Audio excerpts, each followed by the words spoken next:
Kırmızı mayo ile izleyeceğiz. Elmira Sizdikova mavi mayo ile mücadele ediyor.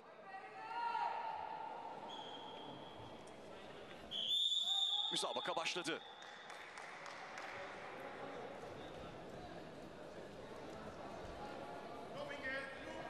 Sizdikova da yine dikkat çeken bir güreşçi. O da olimpiyat oyunlarında 2 kez ülkesini temsil etmiş bir güreşçi. Kazakistan'dan Sizdikova 2016 Rio'da bronz madalya elde etmişti. Tokyo 2020'de de 13. sırayı almıştı.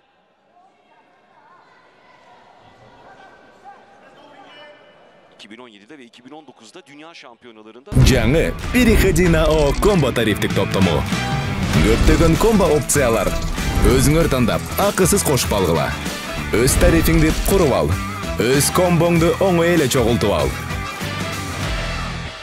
...yaşında Zagreb açık turnuvasını kazandı bu yıl 76 kiloda. Geçen yıl dünya şampiyonasında finaldeydi. Japon Kagami ilk sırayı almıştı. Altın madalyanın sahibi olmuştu.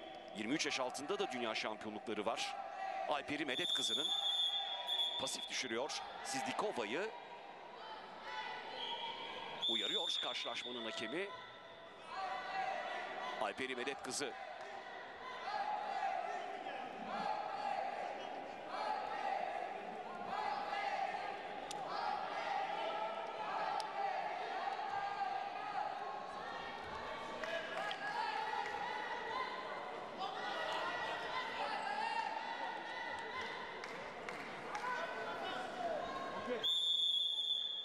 Bir uyarı daha ve artık 30 saniyelik süre işletilecek. Sizdikova aleyhine. Alperi Medet kızı puana yakın.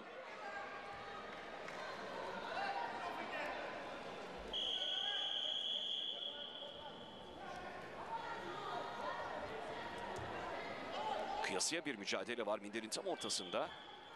Koltuk altını iyi kapattı. Alperi Medet kızı minderin kenarına doğru yöneltti şimdi rakibini Sizdikova'yı. İçeri attı kendisini. Alperi Medet kızı 1 puanla yetindi. Bu bölümden 2 puan çıkarabilirdi. Birer birer. Şimdi 1-0 üstün. Son dakika içindeyiz. Tabii Alperi Medet kızının puan aldıktan sonra da aktif olması gerekiyor. Sizdikova şimdi rakibini pasif duruma düşürebilir. İlk yarıdan bir pasif uyarısı almasını sağlayabilir. Uyarılar başladı karşılaşmanın hakeminden. Medet kızı aleyhine. Müsabakanın tamamlanmasına 37 saniye kala Alperi Medet kızına pasif uyarısı geliyor. Şimdi ikinci yarıda her iki güreşçi için de gösterilecek ilk pasif kararı sonrasında 30 saniyelik süre işletilecek. Sizdikova'nın 3. uyarısı olacak. 30 saniyelik süre işletilecek. Medet kızının 2. uyarısı olacak. 30 saniyelik süre işletilecek. Tabii ilk yarı henüz tamamlanmadı. 20 saniyeden az bir süre var. Bu arada Naygal Suren, güreşçimiz Nazar Batır karşısında ilk yarının bitimine 39 saniye kala skoru 3-0'a taşıdığını görüyoruz.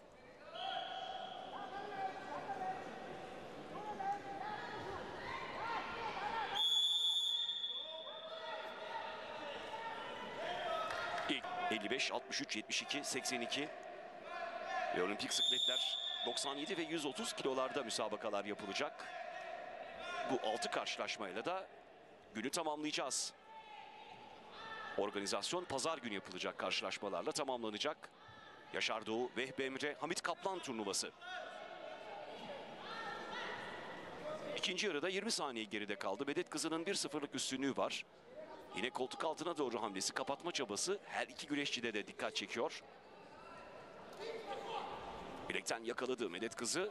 Bacağa doğru da bir hamle yaptı ama uzak tutuyor kendisini Sizdikova.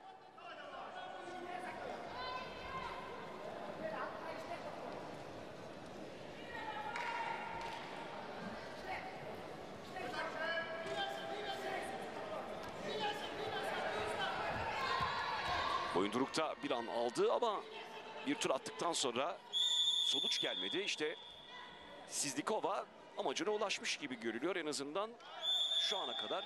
İşte rakibini pasif düşürdü. 30 saniyelik süre işletiliyor aleyhine.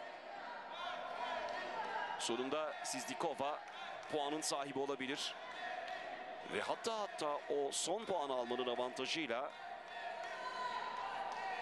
müsabakayı üstün bile tamamlayabilir. Öncelikle bu avantajı yakalama amacıyla mücadele etmişti. 30 saniyelik süre tamamlanıyor. Bir birlik eşitlik. Sizdikova son puanları aldı. Avantaj onda. Son 1,5 dakika içindeyiz. Daha da az bir süre var karşılaşmanın tamamlanması için. Yan yana iki güreşçi. Minder'in hemen kenarı atıyor. Medet kızı rakibini minder dışına yönlendiriyor. Puanı alıyor. Bir kez daha öne geçiyor. 2 puan bekliyordu belki ama minderin kenarında, minderin dışına yönelttiği gerekçesiyle puan hanesine yazdırdı. Alperi Medet kızının 2-1'lik üstünlüğü var Sizdikova karşısında.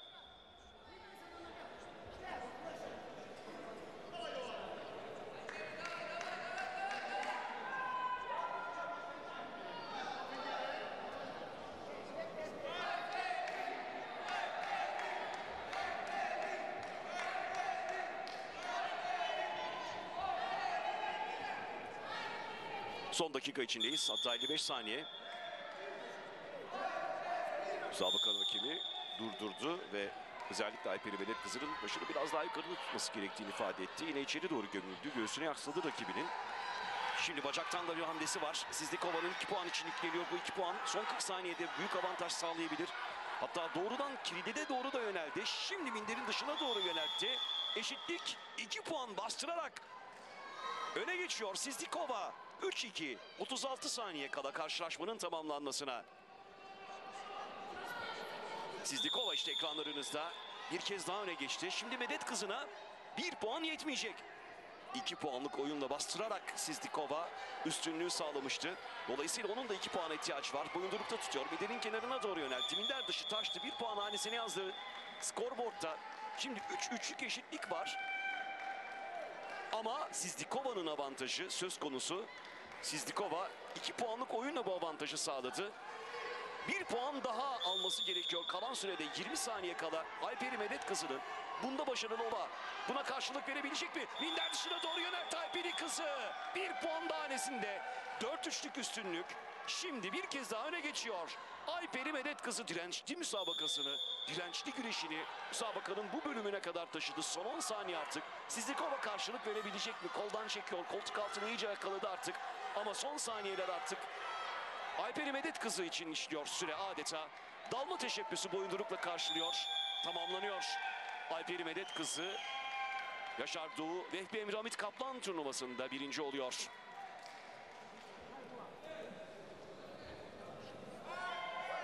Güzel bir müsabakaydı. Çekişmeli bir karşılaşmaydı. Özellikle ikinci yarısı çok hareketliydi. Alperi Medet kızı da dikkat çekilecek. Yine yakından takip edilecek. Hatta belki önlem alınacak güreşçilerden biri olduğunu gösterdi bu siklette.